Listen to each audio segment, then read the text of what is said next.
Va llegando con otro muchacho. Ellos vinieron en moto, nosotros vimos que venían. ¿Qué pasa? Vinimos en auto. Tremendo, sí. ¿De qué agrupación son? Grande. Monte Grande. Estuvimos con ellos. Claro, claro. Nosotros también estuvimos. Ahora hace lo mismo. Fue famoso el platero. Era un linaje muy importante. Porque hay un mito muy grande con el tema de los querandíes. Podemos arrancar de cero. El río de la Plata se lo descubre en 1514, no fue Solís, sino que fue un portugués llamado João de Lisboa, ¿no? Portugués que descubre alguien había visto, hubo un portugués ignoto, que realmente era moro, que trabajaba para los portugueses, que describe el río de la Plata y João de Lisboa ya viene a verlo, supuestamente, y ve a los indios de ambas márgenes del río de la Plata, llega hasta lo que sería la línea de Martín García, se llega hasta donde desemboca el Paraná y el Uruguay, bordea al lado uruguayo y vuelve. Esa información llega a España, obviamente llega a Europa, entonces España se apura para que los portugueses no copen lo que es el río de la Plata y mandan a Juan Díaz de Solís, 2 años después, en 1516. Que bueno, muere su cocinero, ¿no? Que se llama Martín García. Lo entierra en la isla, por eso la isla toma el nombre. Y ve que enfrente había un pueblo que hacía llamas, y él pensando que iba a tener el mismo impacto que tuvo Cortés en México y todo lo demás, baja desarmado con 7 marinos, todo desarmado, él baja así como alarmado, pensando que le iban a rendir loas y no sé qué. Bueno, conclusión, toca tierra, flechazo, los matan a todos menos uno, se los comen, menos uno llamado Federico del Puerto, que es el grumete, que dice, a mí vos que no me matan, pues porque no matamos ni mujeres ni niños. Entonces ahí empieza la historia del río de la Plata, y bueno, no son los charrúas, que se comían, sino que fueron los chandules, o guaraní del delta, también llamado guaraní chiripá. Federico del Puerto es esencial porque varios años después, en 1527, viene la expedición de Sebastián Gaboto, también con la intención de buscar, digamos, de continuar lo que había hecho Magallanes Elcano, que había pasado pero no registró nada porque hubo un ataque, justamente con los charrúas, pero nunca registró nada, pero por la zona de contacto tiene que haber sido charrúas. Entonces, y él rotuló a todos como patagones, incluidos los charrúas mismos. Todo lo que veían en el río de la Plata para abajo eran todos patagones, sin diferenciarlo únicamente. Fue un nombre genérico, porque vio las patas, y solamente levantan un indio llamado Teusen, que tiene una lengua distinta en lo que es la desembocadura del río en Santa Cruz. ¿Cómo se llama este río? Hay una representación de la Nueva Victoria. Pues es una localidad, está entre Santa Cruz y Puerto San Julián, Puerto San Julián, ahí justo levantan un tehuelche y sacan 700 palabras, el famoso sabio Pigafetta, que había sido enviado con Magallanes Elcano, pero este hombre nunca está en el mar, nunca está en nada, se muere de tristeza y se muere a bordo. Pero vamos a lo nuestro. Entonces, cuando viene Sebastián Gaboto, llega a la isla Martín García, lo encuentra 11 años después a Federico del Puerto, que había crecido, se había desarrollado con los chandules, prácticamente era un guaraní más, pero era español, y entonces él, vendría a cumplir el rol de lenguaraz. Él es el que transmite el nombre que somos querandíes, los charrúas, como que empieza a rotular en su lengua guaraní a todos los pueblos.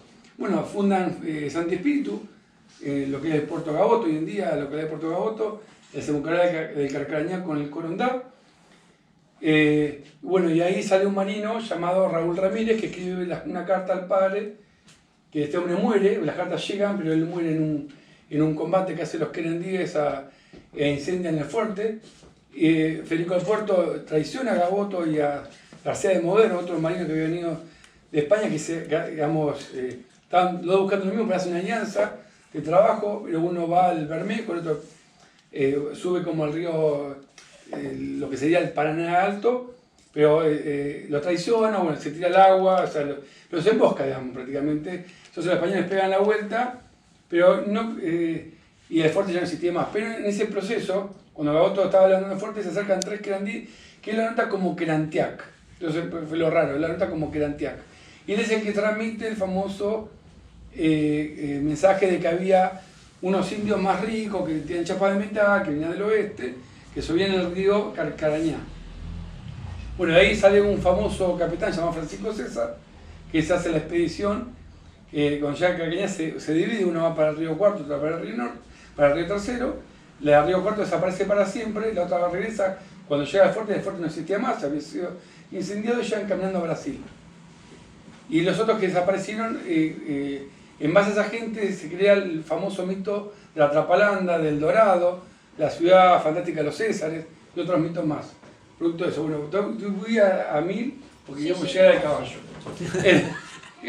Claro, pues, después de eso, bueno, después de eso, del primer montaje urbano, lo que sería el territorio actual de la Argentina, recién ahí saltamos al 1536 con Pero de Mendoza, que vienen con 1500 europeos, porque había 300 alemanes, porque los reyes de España también eran reyes de Alemania, eran familias unidas. Entonces en eso viene Ulrico Schmidl. Ulrich Schmidl, que debe ser uno de los primeros cronistas. Bueno, él habla en el capítulo 7 y 8, justamente venía acá, habla sobre los Querandí y sobre los charrúas también.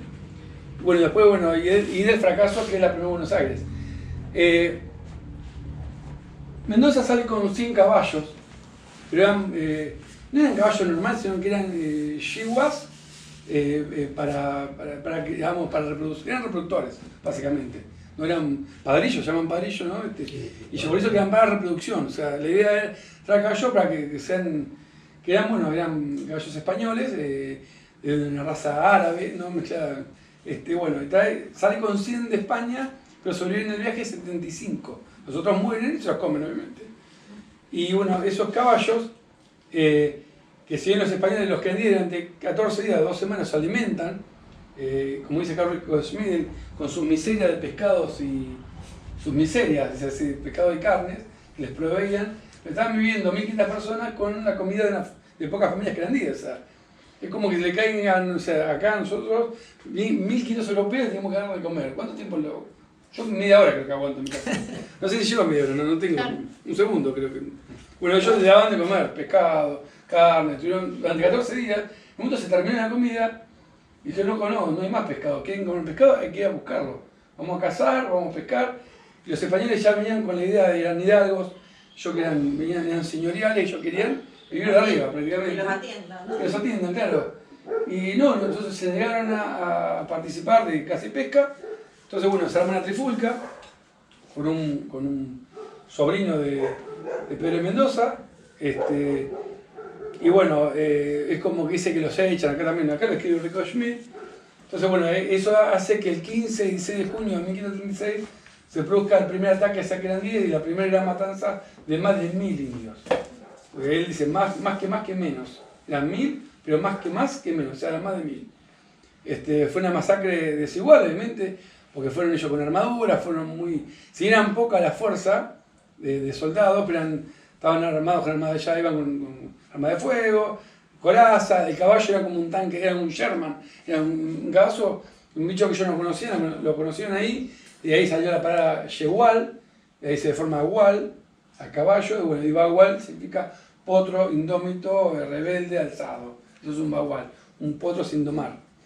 Pero viene de eso, del yegual, del gual. Los charrúas dicen jual, lo mismo en definitiva. Una mortandad, de ahí escapa justamente un cacique llamado Ñau, que es que viene ser el tronco inicial de su familia, maestro. Digamos, de Cabral viene de ahí, de un cacique llamado Ñaul. Unos caciques que mueren en esa batalla.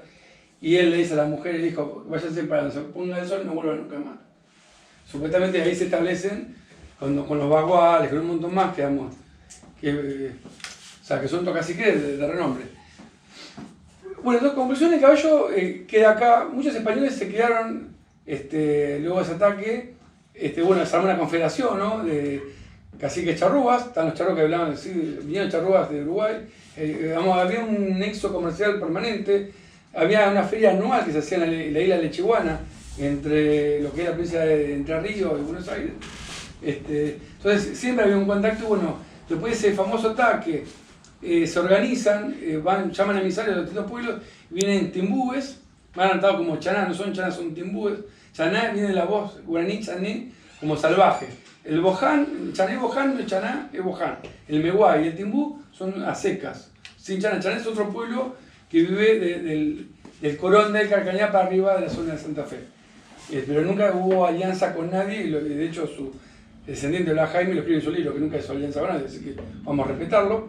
Entonces la alianza era timbúes, chandúes, guaraní del Delta, charrúas y querandíes, y empezaron en un asedio a lo que es la ciudad de Buenos Aires, al punto de incendiarla, al punto de que los hombres se empezaron a morir de hambre, de enfermedades. Hay 3 hombres que matan un caballo para comer, uno va más, esos son castigados y los cuelgan, y después la gente se comían a esos hombres. O sea, hubo canibalismo forzado por hambre. Entonces, bueno, Pedro Mendoza, que vino estaba enfermo tiene una enfermedad venérea muy famosa, no me acuerdo el nombre. Ahora regresa a España muy enfermo de sífilis. O sea, el tipo igual se encargó de desparramar su enfermedad acá, claro, porque obviamente se violaba todo lo que podía. Y bueno, entonces el resto de los españoles, los jefes que quedaron, suben hasta Asunción, que Asunción con 3 cañonazos a los guaraníes se rindieron, porque empezaban a crear como el dios Tupá. Venían entre barcos, pum, pum, iban a atacarlo cuando escucharon los cañonazos.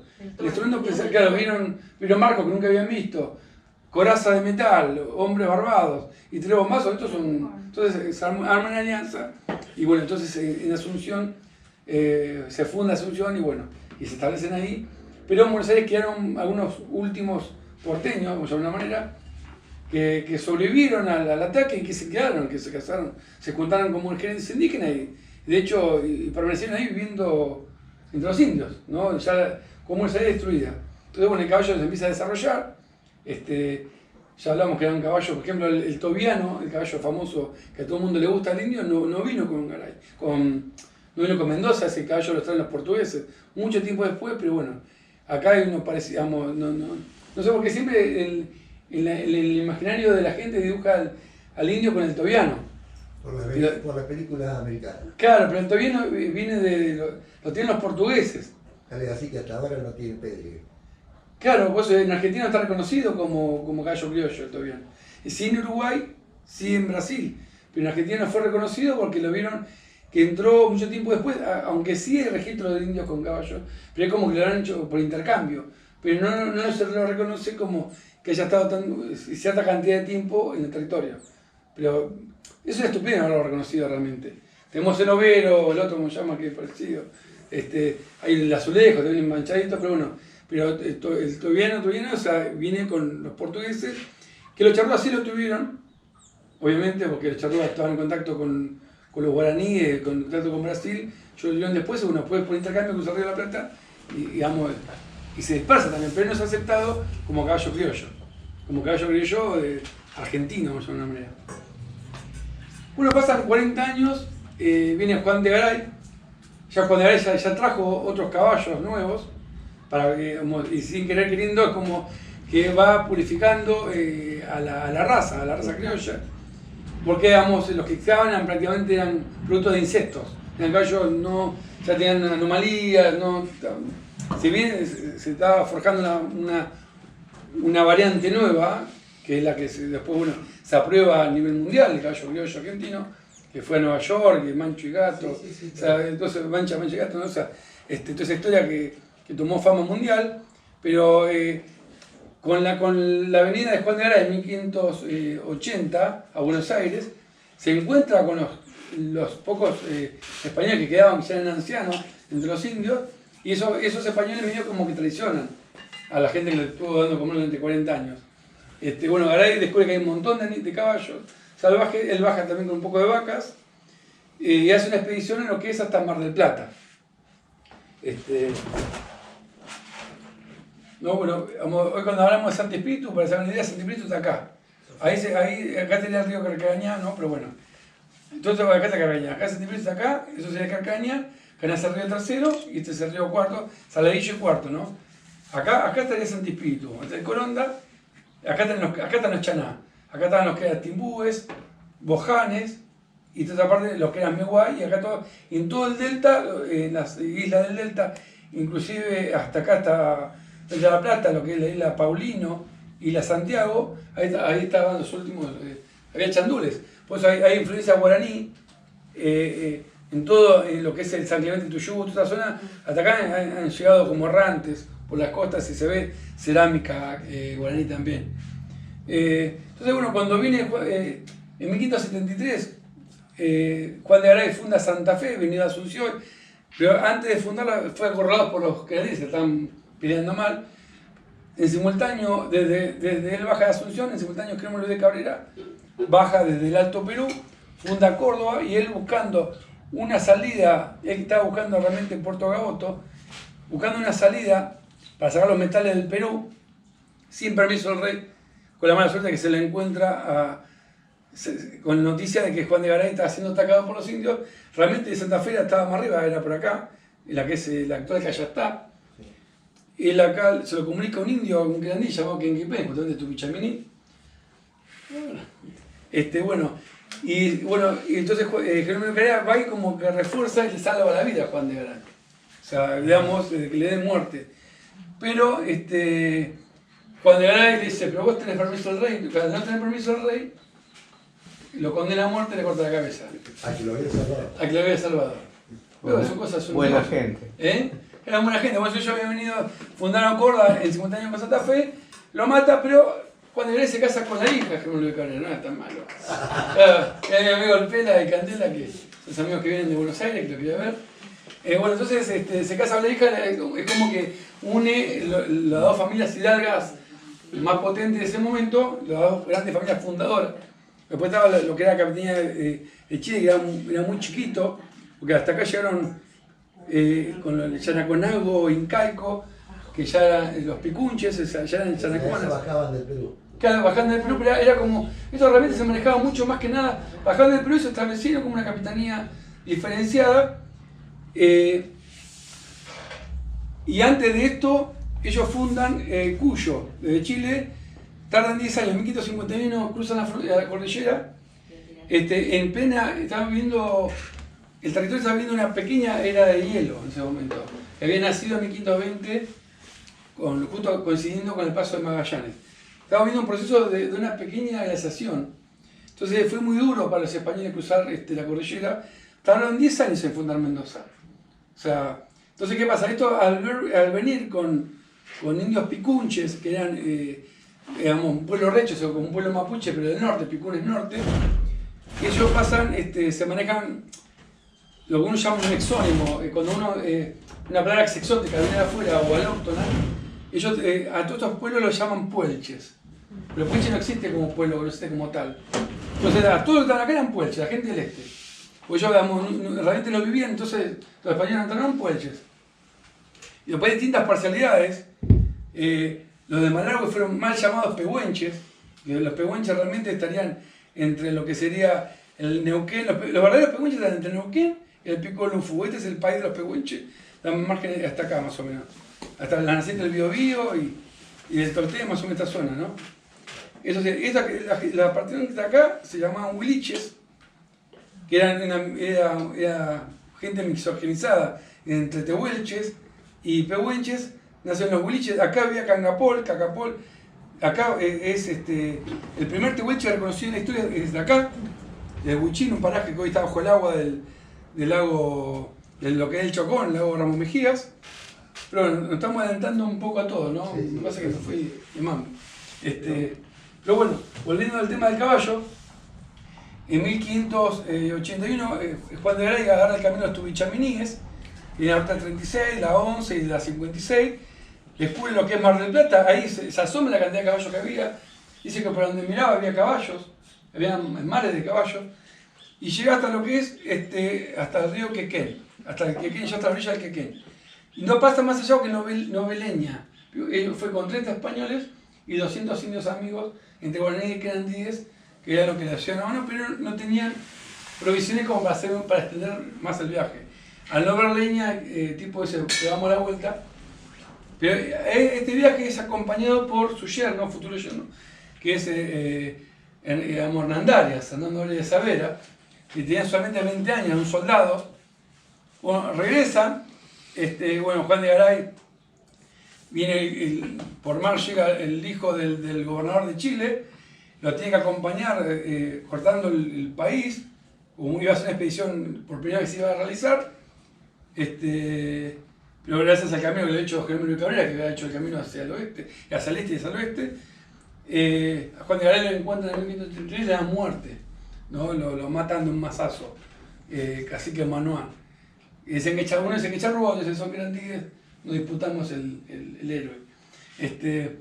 Bueno, conclusión, Hernando de Isabela, ya para el 1604 ya era gobernador, y él ya mantiene la línea de Garay, de traer caballos, traer vacas, llena de caballos y de vacas a Uruguay, y él mete muchas vacas en la provincia de Buenos Aires, más caballos que traen de Europa, para empezar a purificar la raza, porque la raza estaba degenerando, y descubren que, bueno, cuando viene Juan de Garay, descubre a Juan Bagual, el cacique del nombre étnico Gualuyá. Juan Garay pensaba que los caballos que iban a estar acá iban a ser todos salvajes y que el indio no lo iba a poder tomar. Pero bueno, se encuentra con Juan Garay, con Juan Bagual, Gualuyá, y él era el primer domador de potros querandíes registrado. Por eso el nombre le queda como el apodo de Bagual, como el domador de potros. Y bueno, y él empieza a hacer un negocio y empieza a proveer de caballos a los españoles. Entonces, bueno, lo reducen a tubichamines, que eran los caciques grandes. Lo que es la Magdalena se hace la reducción de acá de tubichamines. Todo lo que es, acá lo que es Capitán Sarmiento, lo de Caguaneros, y lo que es la zona de la Tucha, ahí donde está la desembocarada del río Areco. Entonces, la reducción de Juan Bagual. Bueno, pero Bagual, entre ida y venida, se peleaban y siempre negociaban. Le habían dado el poder de mantener el camino del rey y lo que sería Pergamino, acá cercano, arman una posta y a él le dan el permiso de cobrar peaje. Él se puede quedar con un porcentaje del peaje y digamos, después lo pagaba con caballo. El tema del caballo para él siempre fue elemental, siempre fue un proveedor de caballos y se estaba enriqueciendo. Entonces siempre lo empezaron a describir, digamos, él creó esta bandera, que era su poncho, porque usaba un símbolo, ¿no? Digamos, o sea, el tipo ya le empezó a gustar los emblemas españoles, lo describían ya con sombrero elegante de cuero, botas de cuero, camisa blanca. Ya lo describían como un tipo como que medio no le estaba gustando Bagual, porque digamos, se bien cobraba el peaje y dicen que se queda con un peaje completo. Entonces, digamos, le buscan la excusa para erradicarlo.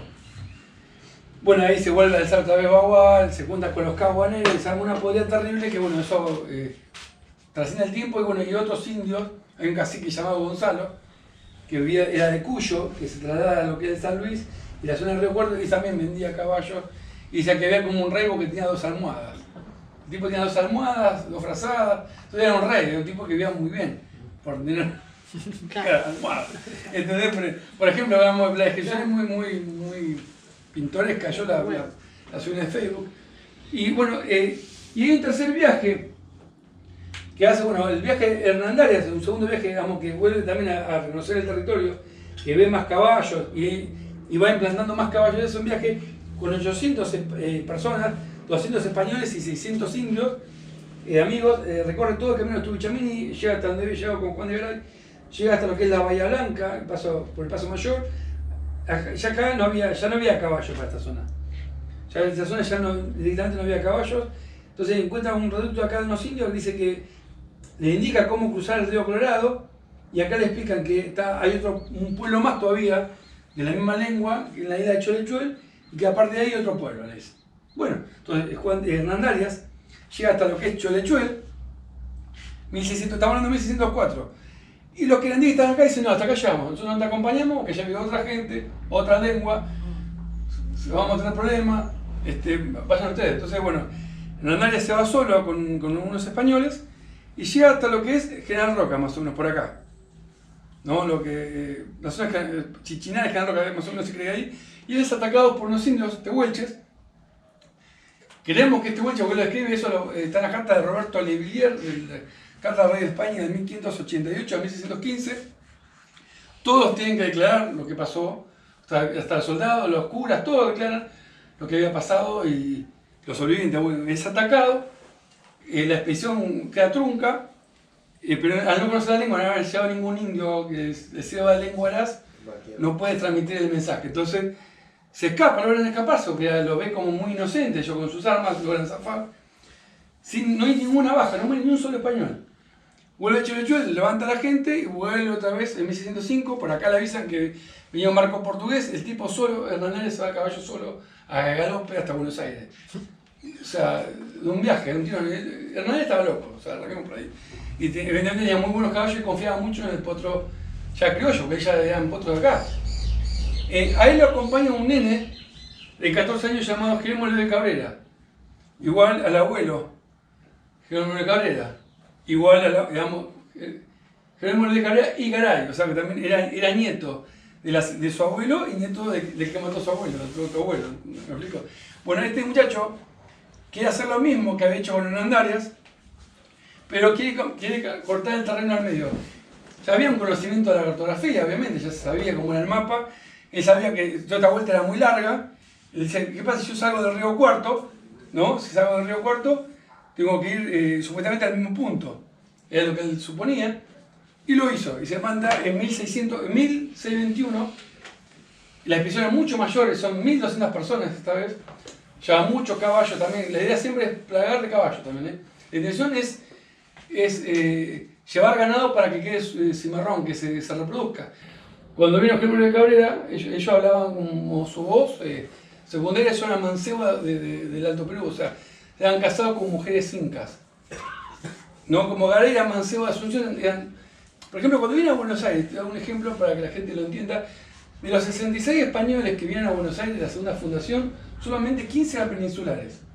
Cuando hablamos de 15 personas, eran 15 familias, no eran personas. Siempre, con su visión patriarcal europea, se habla de la persona, digamos, esa persona era la familia. Eran 15 familias peninsulares. Las otras 40 y pico familias eran todas de Manceba, Asunción. Eran españoles de Asunción. O sea, casados con mujeres guaraníes, o hijos o nietos de guaraníes. Quizás eran españoles, o criollos, ya, los primeros criollos. Entonces, esa familia después bajó con 1000 guaraníes de fuerza de tropa. O sea, eran 66 familias españolas, 15 peninsulares, y 1000 guaraníes sacó su familia de tropa. Eso fue la fuerza que trajo Juan de Garay a Buenos Aires. Lo mismo sucede con Jerónimo de Cabrera, que baja con gente del Alto Perú, baja con incas, como hicieron. Santiago de Chile era la capital del sur del Tahuantinsuyo. O sea, la capital más austral, el río Maule, era la capital incaica. Entonces, por eso los españoles llegaban a Santiago de Chile como si nada, fácilmente. Ellos te cruzaban por el río Mapocho. Mapocho es una voz inca, no es Mapudungun, Mapocho. Y hay gente, en este momento están peleando en Chile por qué origen es Mapocho, pero es inca, está muy demostrado. Pero no importa, ellos dicen que es Mapuche. Claro, suena Mapuche, pero no es Mapocho. Es una voz incaica.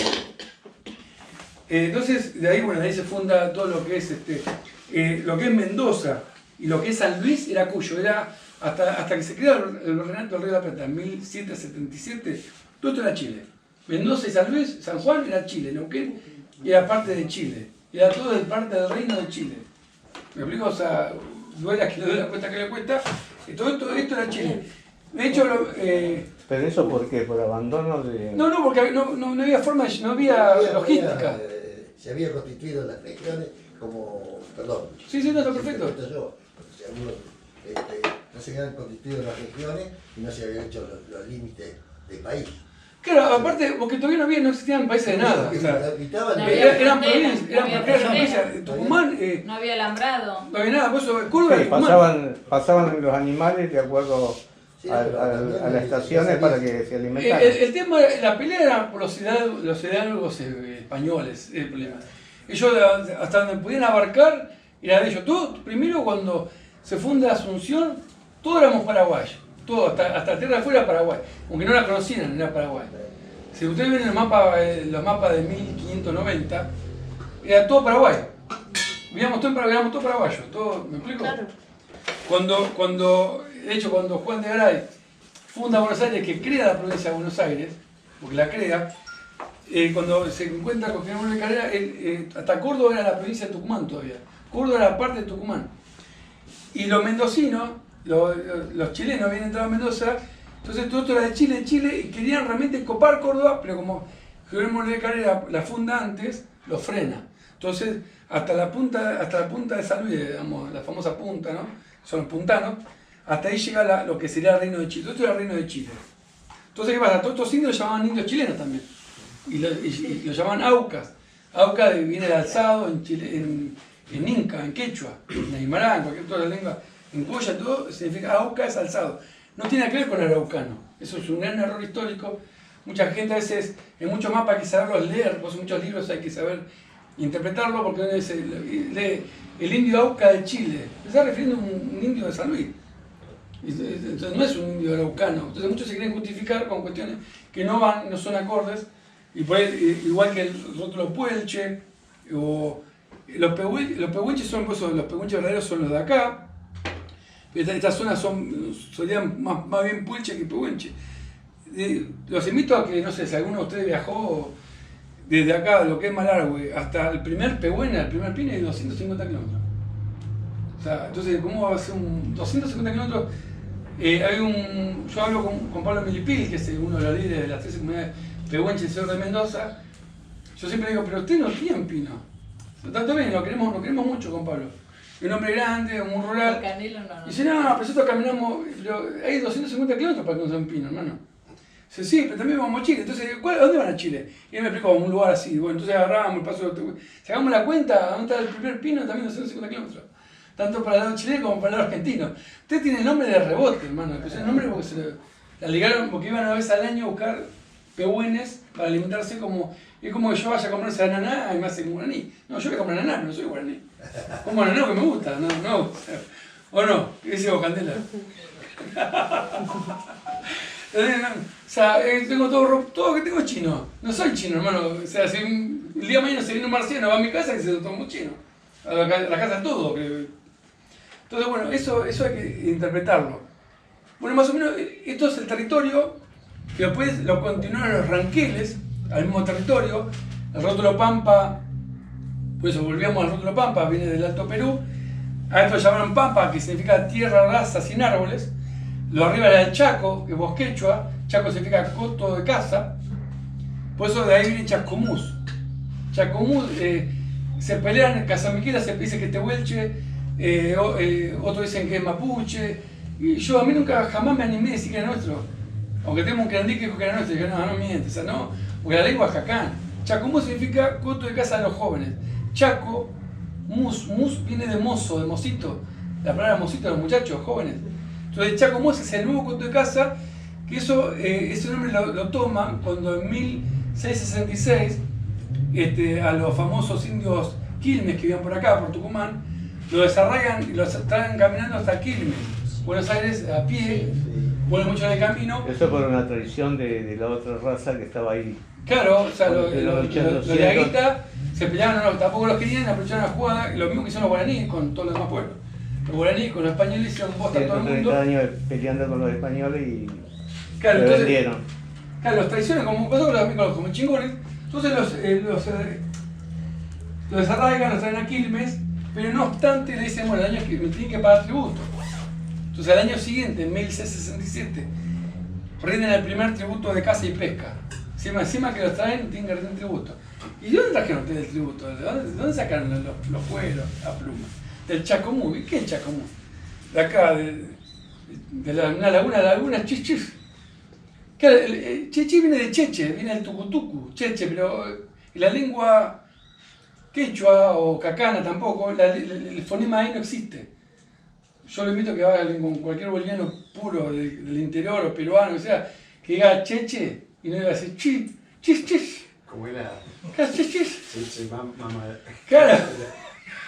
No, es horrible, chis, no le sale ni de forma que era una E, muchacho. La chichona, la laguna chis, viene realmente una voz antigua cheche, esquerandí, y se formó chichis, se como chichis, y en lo que sería todo el complejo lagunar de Chascomús, el coto de casa de los jóvenes. También acá también tenemos por acá un topónimo quechua, pero que vino con el ferrocarril, que es Alpachí de Tierra Fría. Pero vino con el ferrocarril, unos santiagueños que trajeron a laburar, claro, si bien allá arriba zona fría, el frío del centro de la provincia pampeana, o de la región pampeana, yo digo provincia pampeana todo, ¿no?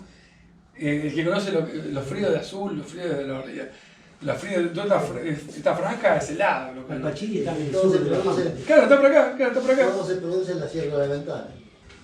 Bueno, y esto es un mapa que hicimos con el profesor Norberto Moyo, de la Universidad de Río Cuarto.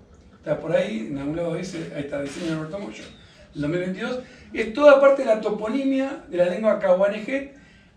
¿Por qué se llama cahuanejet? Porque es la voz que marcó Juan de Garay, que todos hablaban los indios cahuaneros, la misma lengua, la que usó Hernandarias, los indios cahuaneros, la que dijo Cruz Moreno de Cabrera. Este es el diario original, bueno, obviamente no el original, de 1621, pero este es el diario de Jerónimo de Cabrera, que él, cuando llega acá, hasta acá hablan toda la misma lengua cahuanera que sale en Buenos Aires, dicen. Acá cambia la lengua. Y bueno, es el mismo territorio que después Pampas y Ranqueles compartimos ancestralmente, porque es lo mismo. Pampas y Ranqueles es una continuidad de los querandíes, nada más que los Ranqueles.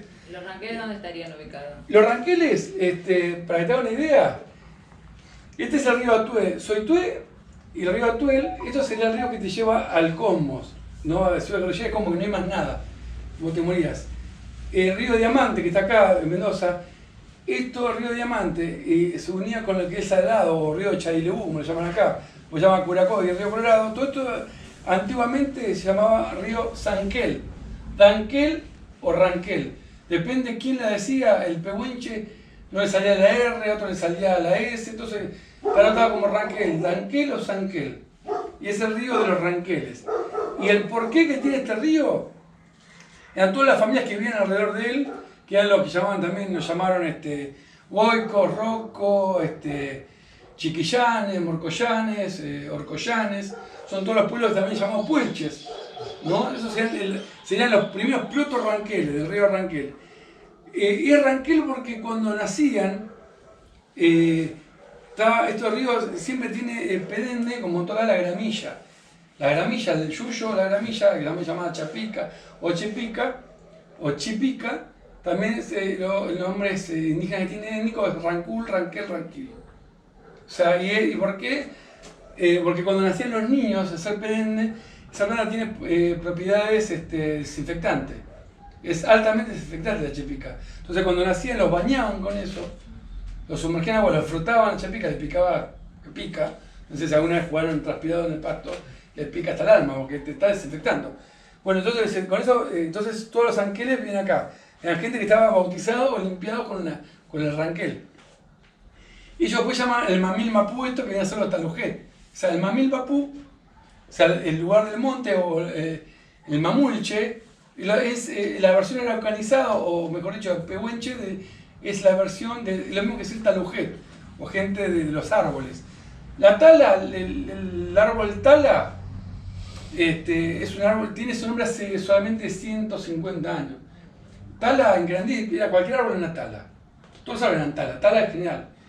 Había los árboles que tenían, por ejemplo, el talujaé, que es el lombú, el tacum, que es el algarrobo, pero tala era cualquier árbol. Todos los árboles, y no había tantas cantidades de árboles como para poner nombres, entonces poníamos a toda la tala. Después, bueno, entonces vino un belga y decidió cuál era el tala, el Celtic tala. Le gustó ese árbol, le puso el nombre en honor al tala de ese árbol y quedó para siempre tala. Entonces era talujet, la gente de los bosques, toda esa zona del Salado para arriba y toda una línea costera finita se va perdiendo, y acá emerge otro poquito hasta que vuelve todo el cordón boscoso. Toda esta gente sería los mamulchos, o sea, los antiguos talujets, dice talujet o pampas caboneros. Toda esta zona, la zona de bosque, el cardenal. Y toda la parte de acá, que serían los diujet, dice diujet o pampas garroberos o puelche, serían los primeros ranqueles que se unen con esto. Y todo lo que viene acá, Checheje, Pampa Sarano o Puelche también, llamamos Puelche por Dorvigny, un francés, un naturalista que ha venido y nos rotuló como Puelche también, a esta gente de acá. Entonces ellos llamaban los loches, la gente del Leumapú, la gente del Meno. Que el Meno, inclusive hasta Trenquelau, que se cree que es una de Meno. Hasta acá es Meno. Claro, o sea, entonces toda esa zona, ¿por qué? Porque acá se enterraban a los muertos en los Menos. Cuando los araucanos, o los pueblos reches o mapuches ingresan, vienen en la costa bonaerense, ven un montón y los Menos vienen muertos. Un montón de muertos, que eran gente que estaba enterrada hace miles de años. y digamos, el viento corrió el medio y se asomaban los huesos. Entonces empezaron a creer mitos de que era el gualicho, que si te daba vuelta, te miraba el gualicho y te mataba. Entonces todo esto pasó a llamarse Huecumapú, la casa del diablo, la casa del gualicho. Pero y al que grande le servía el chamullo porque no te lo tocaban, ¿viste? Prefiero que tengan miedo hasta que te invadan el territorio. Por eso mismo, el amigo Canelo, le digo que acá es imposible que haya un tehuelche. Porque los tehuelches todos ingresaban por este pasaje. Se llama pasaje de los Chechejet o pasaje de los Diujet. Porque por acá, vuelvo a repetir, acá había tanta frondosidad de bosque que era impenetrable, era como impenetrable el chaqueño. Pasa que esto lo hacen bolsa cuando se funda Carmen de Patagones y necesitan madera y leña, lo van destruyendo para este lado. El año 1771 se funda Carmen de Patagones. Y en 1828 se funda Bahía Blanca, la fortaleza protectora de Argentina, y también necesitaban madera le llaman caldén por las calderas, porque el árbol alimentaba las calderas de los barcos a vapor, que en ese momento estaban en boga, y después las calderas de los ferrocarriles y las calderas de calefacción. Entonces el nombre étnico es Huitrá. Huitrá es el nombre del caldén. O Huitrú. Huitrá. Entonces el caldén empieza a desaparecer. El caldén, que era, ¿cómo se dice? El nombre que se lo pusieron a través de para lo que servía. Para la caldera, claro, es un árbol de caldera, no servía. No era un árbol para madera, no servía como para hacer nada. Y la madera es todo currosa, no es un árbol muy nudosa, es como la tala, como los algarrobos blancos, son chiquitos, o sea, como el coronilla, son árboles.